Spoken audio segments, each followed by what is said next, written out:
কোনটা বেশি accurate, horoscope নাকি হস্তরেখা? প্রশ্নটা হচ্ছে যে বিষয়ে যার যতটা দক্ষতা সেই জ্যোতিষী বা সেই হস্তরেখাবিদ সেই বিষয়ে তত অ্যাকুরেট। কিন্তু ব্যক্তিগতভাবে যদি আমাকে বলতে বলো তাহলে দেখো সকলের জন্ম সময়টা অ্যাকুরেট থাকে না।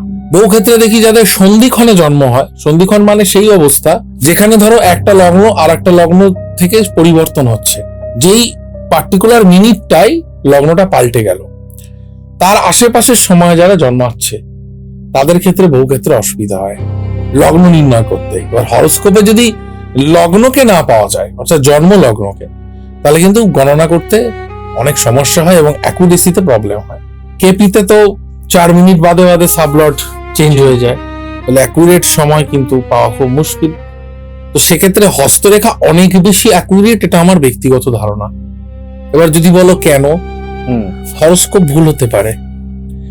এই হাতের রেখা বা আমার শরীরে যে চিহ্নগুলো তৈরি হয়েছে এগুলো ভুল না, এগুলো অ্যাকুরেট, এবং এখান থেকে মৃত্যু নির্দেশ হয়, 100% অ্যাকুরেসির সাথে নির্দেশ হয়।